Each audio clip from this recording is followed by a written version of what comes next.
Y'all have been seeing this stuff going around, and this is funny here because my next guest was just livid. When I sent her a text, she was just like losing. I was like, oh, I got to have you on the show. Y'all seeing all of these videos about 50-50 finance, who pays for what, stuff along those lines. This was a video. I personally think this was a skit.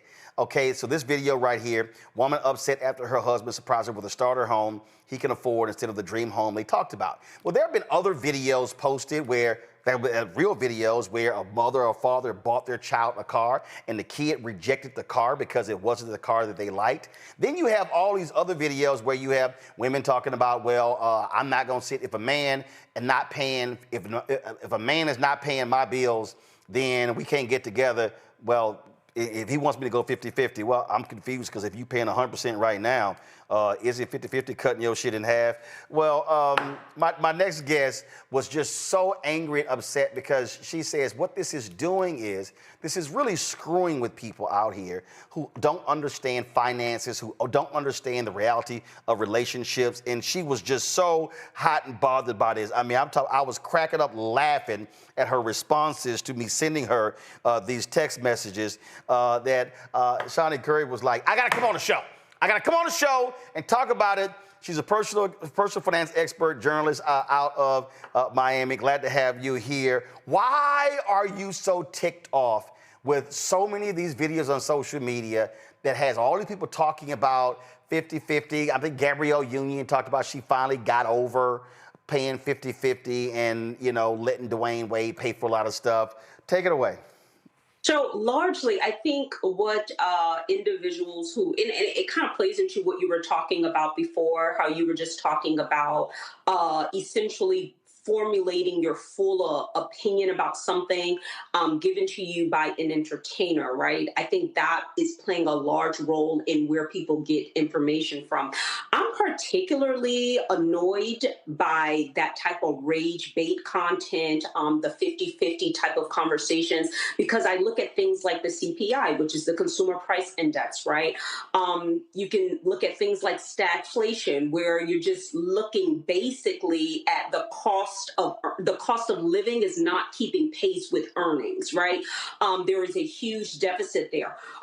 You hear individuals, even how you mentioned the child who gets a car. When you see the average car payment for a brand new car, it's $742. For an old used car, it's going to be $542. Do you think that at this particular time, while we are in this particular economic climate, that we should be spending an iota of time discussing who's going to pay what?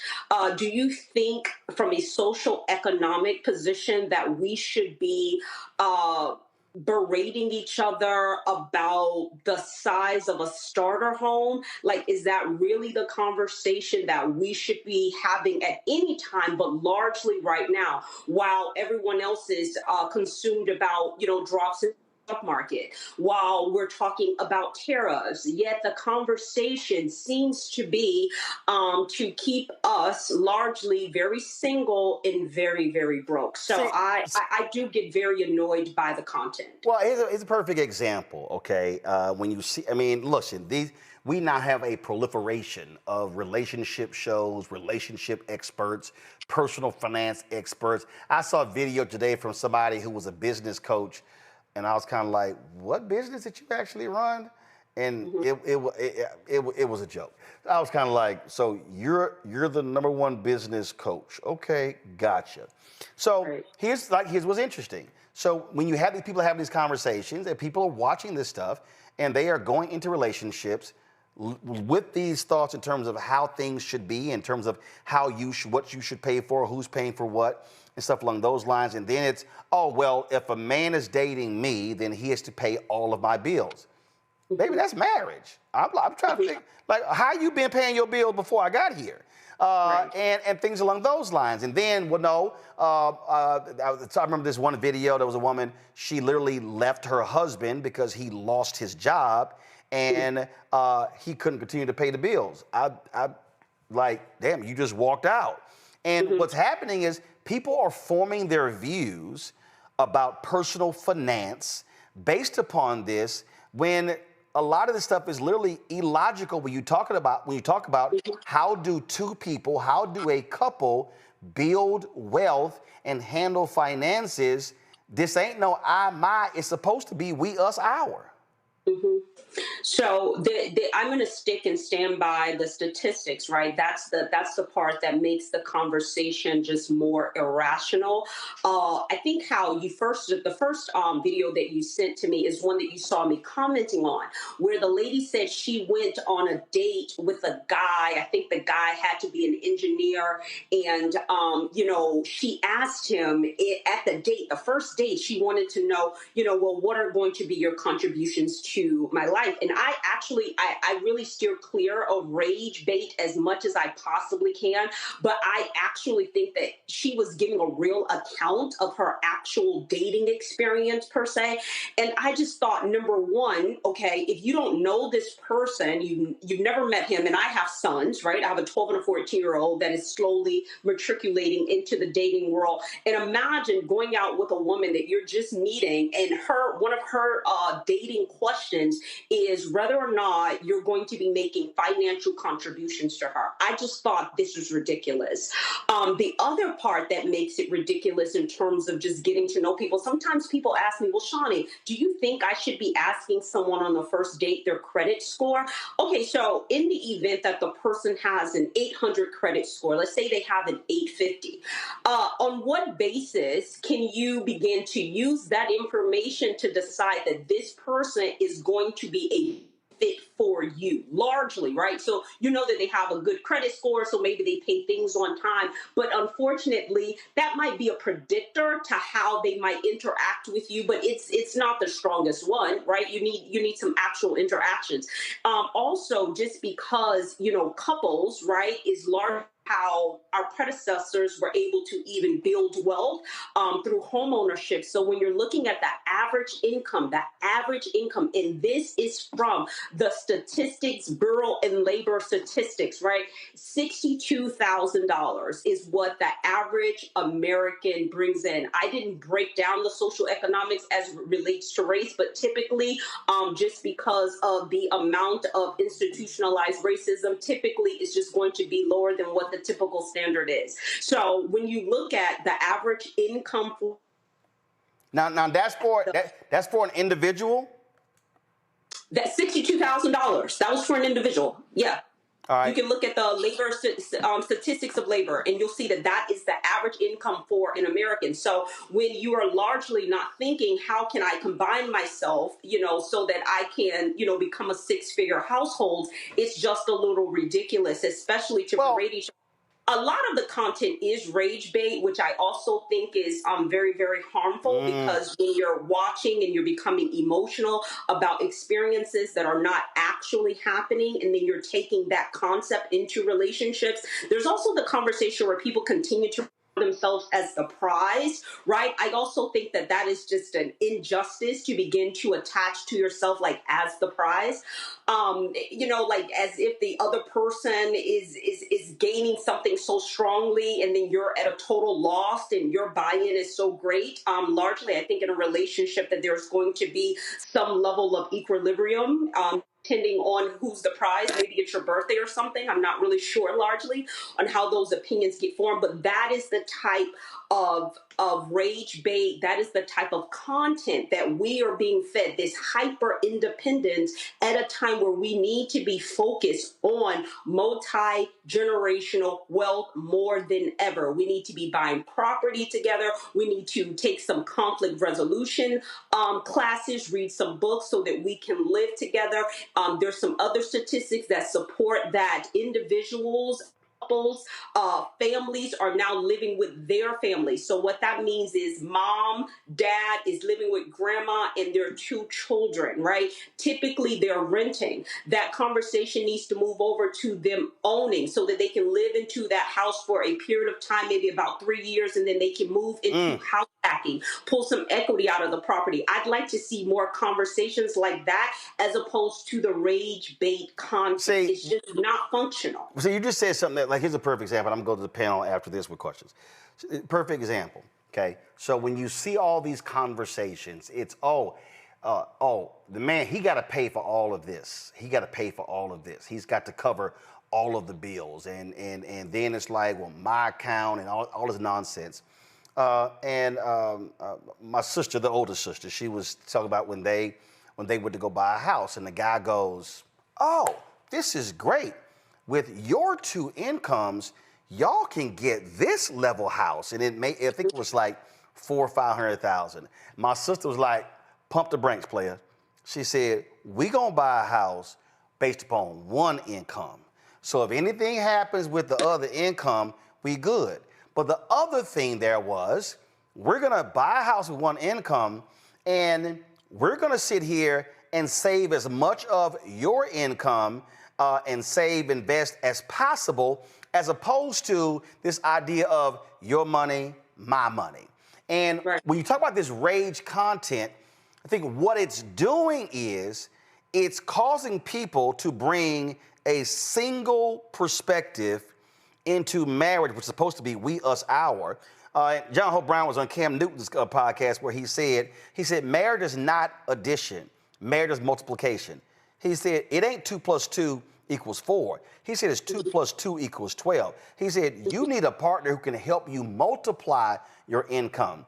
And so when you see a lot of these videos, these people have no idea. So this whole, again, well, I'm going to pay these bills, you're going to pay these bills, as opposed to, no, what's going to happen is we're going to look at what we are making together, what's going to be our lifestyle, what do we want to save and invest, so when we hit 50, 55, 60, we don't necessarily have to work, because over the last 20, 25, 30 years, if you got married that young, then that's what you've done. You've not just spent all your money, and you've lived a single life while married.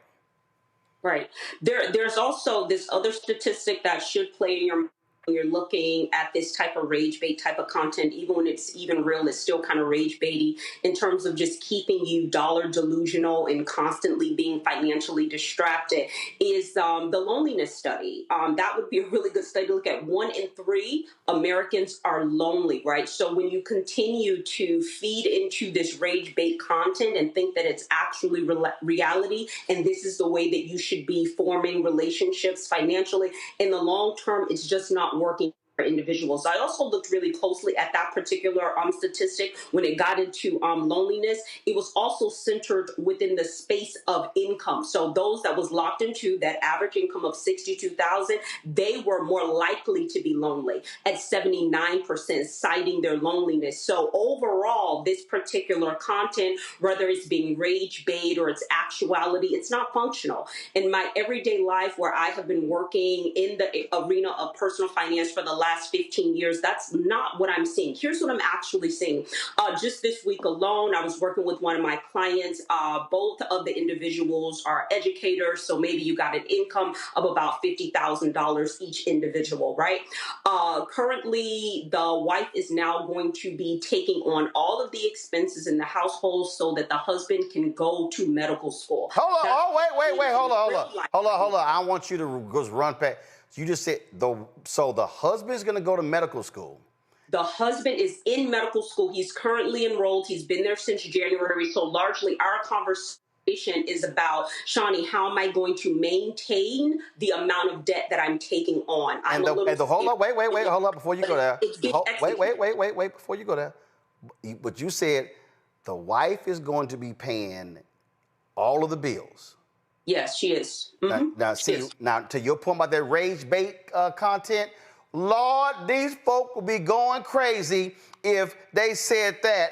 Now explain why you, sitting down with this couple, why they made that decision for her to pay, say, I'm going to use my money I made to pay all the bills while you do this. Right. So largely they were just seeing where they were locked in economically. Both of them are educators. So I guess they were starting to feel like, hey, this is all we can do. This is going to be the max in terms of income. And if they're going to pick up more student loan debt, it would make sure that if they're going to pick up more debt, that it's also going to be an indicator of higher income. That's not the only one. I also have, and this one is even more. So it's like step out of this, financial facade and step into reality where my clients are actually working together. I have have an engineer. The wife is the engineer. The husband is an attorney. They were right at the brink of getting a divorce because one of the things that we lack within our community, because we have so much post-traumatic stress from institutionalized racism, and then we don't know how to completely wash ourselves of our childhood. So all of those intersectors come in, and then we have an issue when it comes to marriage. But these two individuals, engineer as well as an attorney, right at the brink of getting a divorce. They had already spent $10,000 separately, and they have not even made it to the divorce proceedings. This is just what's happening in the mediation back and forth with the attorneys. At some point, I meet with the wife because she is looking at the amount of debt that she's coming into. I said strongly, right? If you're looking at the amount that you are spending, this is before you get a divorce. I would definitely like for you to get some hardcore therapy before you completely rid yourself of this marriage. They have completely, started getting back together. They've gotten themselves into therapy. We're talking about 2 6 figures that's getting ready to split. So I'm just saying, when you step out of like the rage bait space and then you step into reality where the more educated are preserving their resources because it just makes sense financially as well as in terms of like your mental health, then we're actually working together. Last one, this would be the last couple. These are the couples that I work with, where both of the individuals, and I find those that make less money tend to work better together financially. They don't have to make as many financial decisions, and because they make less, let's take two individuals. One may be a postal worker, one may be working and they may drive trucks. They may drive, not truck drivers, because they are 6 figures, but maybe a bus driver. And these two individuals are working together economically. The conversations when I'm working with these couples are less strained. They're not as argumentative. They're not fighting about money. They're more willing to work together to see how they can preserve what it is that they're able to save. So in just a reality space where people are actually using marriage and relationships to generate, maintain, create, and sustain wealth, it's not the rage bait content that we're seeing online. It's just not real. All right. Well, since he always is trying to throw out how young his ass is, let me go ahead and start with the youngest damn panelist, Tyler. Go ahead. I love this conversation. No, I first want to say I think it is centered in the relationship is centered in togetherness, and whatever makes you happy, you do what you got to do. But I have to say, for God loveth a cheerful giver. So if they want to give, if it's on their heart, allow them to give. But I just want to make that comment there. So yeah, I think it's about what works for you, and it's love is about sacrifice, and if that sacrifice has to be on that financial end, and that's the decision that you all make, whatever makes you happy, whatever floats your boat. But like I said, God loves a cheerful giver. I don't understand. What do you mean? Tyler, is there a question? Is there a question? See, I set it up perfectly for your young ass to ask a question of a personal finance expert, and then you want to come on here and sound like a 75-year-old damn deacon. Like God loves a cheerful giver. Okay, I understand that, but we talking about relationships and money and 50-50, and so, bro, come on. My question would be, okay, so what if, like you said, you don't want to be in a situation where someone is requesting or asking for something from you? What if you're stuck in a situation where someone's like, they have their parameters of where they want to date, and if the person's not meeting that, but the love is there? Okay, so do you mean, okay, so maybe let me help. Let me help me out. Shine, let me help the youngin' out. Let me provide some damn seasoning here. So Tyler Perry did a video. Tyler Perry had an interview, and he said to the sister, he said, ladies, if you have a man who loves you, cares for you, respects you, treats you well, rubs your back, rubs your feet, he said, but all he can afford is to pay the light bill, he said, Let him pay the light bill and you pay the rest of the stuff. Man, these sisters went off on him. Why I got this married down, why I got the date down, why I can't have somebody on my level. And Tyler's response was, did y'all miss all the other stuff that I said? And so that sounds like what Tyler was talking about. So what happens when you may want to date somebody or marry somebody, and the reality is they're not on your economic level. They can't pay for a vacation to Thailand and Tulum themselves, but y'all together can do things together. How do you get people to see beyond the money and say, wait a minute, I'm trying to get with you for a multitude of reasons beyond your bank account? I think that's what he was trying to ask. I actually understood him. At some point, he'll have to clarify that statement about God loves a cheerful good. No, he don't. No, he don't, because he was trying not to ask a question. He was trying not to ask a question. I'd like to understand that. But separate from that, I do remember what it is that you're talking about, where Tyler Perry was saying that, and I do remember the internet largely being split, just being split in the space where the woman feeling like, why would I have to lower my standards in order to be in a relationship? And I think that you have to look at your overall standards for being inside of a relationship. And if your only space of being in a relationship is economic, then I want you to begin to really and truly look at those loneliness statistics. I really do. Just the impacts that it's having on mental health, the impacts that it's having on physical health. It doesn't serve us well to continue to push this hyper independence agenda. It doesn't work economically, and it doesn't work for us physically. Now, when it comes to some of these individual standards in terms of how you interact with people, that's actually really important in terms of, from how much you earn, do I like to communicate with you? Do we have similar interests, right? So oftentimes people think that, or will suspect that someone at a specific income level may be limited in terms of what they may enjoy. So they will, think that this would speak to incompatibility. Maybe it will, maybe it won't, but it really depends on the two individuals. I've seen that work out in so many different ways, where sometimes the woman is the six-figure earner, and this was actually not a brown couple like you and I. Was actually a white family. The wife did earn six figures. The husband was a freelancer. So he was the one that predominantly cooked and cared for the child. The wife persisted to refer to herself as the breadwinner. She continued to do that when we were working in the session. And I had to bring her to the space of just recognizing that you did not need to overly state, especially to a man that's not making as much money as you, to overly state that you are the breadwinner per se. I did have her to list what he was economically contributing to the marriage, to the relationship, that was not financial. They are still together, by the way, but sometimes I think when people get frustrated in that conversation, it is about compatibility. Sometimes people think income is a way to reflect compatibility, but for some people, income is the only standard, and largely they don't end up very happy either, because I have clients that, right, are only married for money. Well, right? well, They're but not happy either. there are some people, the money is also power. And the reality is, historically, men have used being the breadwinner to establish dominance in a relationship. And Yes. that's one thing that you're seeing. Michael, question?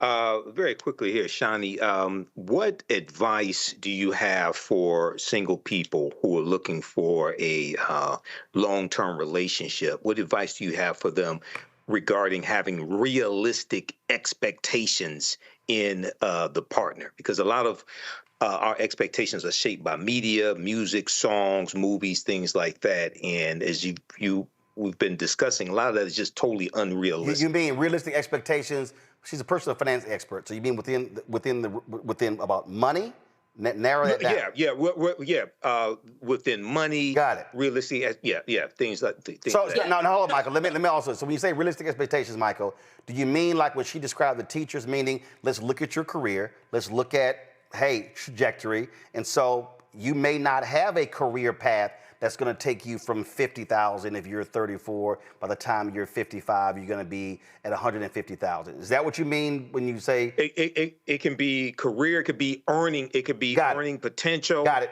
Things of this nature. Shani, go ahead. Yeah, so I would say that one, just discard most of the content that you see online. Even if you think that you find it funny, it would be a good idea to start protecting yourself from some of that content, because if you continue to see something, then you'll actually think that it's in reality. Yep. I think that it's really good for you to spend time with individuals within your family that are actually in a healthy relationship. I never said a perfect relationship, but I said a healthy relationship. I was surrounded around marriage, so it's a really just like a kind of standard within the space that I lived. My social economics, I would say probably the average income within that particular neighborhood was maybe about $45,000, and then we're talking maybe about 20 something years ago when I was inside of those particular neighborhoods. But I remember seeing families. and I remember seeing homeowners. So those that are single, I would say that you need to have conversations with individuals that are actually married, and get them to be vulnerable about the things that have worked really well and the things have worked really poorly. Get them to start talking about assets, right? Get them to start opening up those IUL a lot online. Get to start looking at that and say, can you explain this to me? Why do you have this for your wife? A lot of my clients come to me, and and the men that work with me, they care about their wives. So when I'm online, it feels very shocking to me, right? My clients are often coming to me, Shani, how much would it cost for me to get the max amount of insurance so if something happens to me, my wife doesn't have this as a challenge? So online is not really the best place to get information about relationships, just because I'm looking at individuals that are single, individuals that are married, and they're making decisions and they're making it work. I don't know why they're pushing that agenda online. Cameron, when eggs are $8. Cameron. Thank you for this insight. I wanted to go somewhere a little different. There was a recent article that came out talking about how currently there are actually more African American women, more non-Black men and more non-Black people at Howard University and in our HBCUs than there are actually African American men. And we've seen how Black women are some of the most educated class, and we understand like a lot of times that education has a correlation to earning potential, finances as that goes. So it feels like we're on a trajectory where we're actually going to have more men, especially on Black men, who are going to be consistently in this generation and in generations moving forward, probably less educated and therefore probably earning less than women. How do we combat that, or how do we whether it's reset financial expectations? Because that online narrative, I think, continues to push forward. And as a person like myself, I'm still single, but a lot of healthy marriages in my family. So I fully believe in that, and knowing a lot of none of my family married for money, but now as we go into that, right, you can see that that we're actually, it could get worse, not better, in terms of like the unrealistic or unmatched expectations financially that women may have of men in the pool of men that are available, at least here in the States. Mm-hmm. Go ahead. Yeah, so I can tell you that in terms of like the unrealistic expectations, just like that one video that brought us to this conversation, Roland, where the young lady was talking about she was dating an engineer, and if he's not going to be willing to at least start telling her how much he's going to be contributing to her life, on date number one, right? First of all, you can tell like the ridiculousness of it, because largely, right, think about yourselves as men that largely probably earn money. Think about it, would you want your wife or your mate or someone that you were taking seriously online essentially bragging about whatever it is that you are financially providing for her, whether you providing for her is very easy or whether you providing for her is a strong challenge? When you think about really even the women who are positioning themselves for this idea of like hypergamy, even if someone was interested in particularly partnering with you, they're turned off largely, right? They're now turned off because, you know, you're ridiculous in a way, right? So in terms of bridging that particular gap, I do spend time with individuals between that age gap of maybe about 20, 22 and 25. And they're some of the brightest, wealthiest, children that I've ever met. And it's probably not fair for me to call them children, but they are entrepreneurs. They are in the tech space and they are talking about marriage and they're talking about relationships. So I don't think that it is as far apart. I know what you're saying in terms of, you know, Black women being more educated, and is that trajectory going to continue to go into that particular space?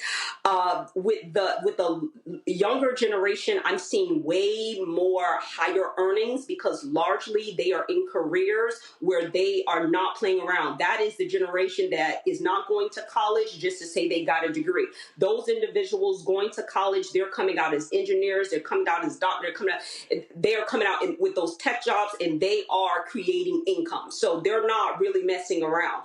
The interesting part that I'm not able to really speak on is because of the insurgence of this hyper independence, what that's going to play out in terms of like building strong families. So I know that income is being created by those individuals, but I don't know how within the next 10 to 15 years, with the amount of hyper independence that's being pushed onto us, even though they're making more income, even though baby boomers are going to transfer more wealth than ever before into the next generation, I don't know if we're going to hold on to a lot of that capital and actually grow, or if we're going to squander a lot of it in court towards divorce, you know, towards mental health challenges with the hyper independence and the loneliness studies. So I'm concerned. I'm not really concerned about that generation creating money though. So, they don't really scare me. So folk have to understand what she's talking about. It is estimated $10 trillion in assets are going to be transferred. Now, that's mostly a lot of white folks. But the point is, $10 trillion. You're going to have people who own businesses that their kids are not going to want to run. You're going to have folk who may squander that money as well. And so it's a lot that we have to think about when you start talking about money. Shani, if folks want to reach you, where do they go? You can find me on all social media space under Shani Curry, Curry just like the spice. And thank you so much, Roland, for giving me the opportunity to talk about personal finances as it relates to relationships, because it's a family, it's a marriage. And that's how we create more wealth, through strengthening our ability to resolve conflict, repair, and make some money together. And by the way, when she talk about that money's going to be gone, when they divorce, them attorneys going to get all that dough. So, that's saying is either the attorneys or you're going to need single people spending more money. What are you going to do? You're going to take it to, you know, Thailand. What is your sustainability plan? You know, but actually, I think what they're going to do is they're going to take it to not Thailand, but they're going to go to Thailand, and so they can be cheerful givers. And then you can go to Thailand, or you can go to some of those places. Yeah, you can go to Thailand. Okay, Anthony, I need you to switch. You need to switch to Thailand. Come on, Anthony. Okay, you got to keep up. I'm don't feed into it, Anthony. Dog, you totally missed the whole. Don't feed into it. Yes. Don't feed into yes. So all y'all out there, work overall. Y'all can give the money to Tylik, and then y'all can then decide how y'all gonna be a cheerful giver and giving the money away. Shani, we appreciate it. Thanks a lot. Hello, I'm Isaac Hayes III, founder and CEO of Fanbase. Listen to what I'm about to tell you. The window to invest in Fanbase is closing. We've raised over $10.6 million of our $17 million goal. That means there's room for less than 6,370 people to invest in Fanbase for the average amount. The minimum to invest in Fanbase right now is $399. That makes you an owner in Fanbase today. Go to startengine.com/fanbase to invest. Why? Because current social apps have taken advantage of users for far too long, with content suppression, shadow banning, harmful racist content, and no real tools for monetization and equity. Fanbase has over 1.4 million users and counting, allowing anyone to reach all their following and monetize their content from day one. Social media is the new TV, and whoever owns the apps that distribute that content have the opportunity to own potential billion-dollar companies.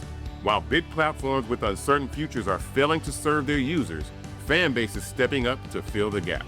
Don't wait until it's too late. Invest now, invest for yourself and your future.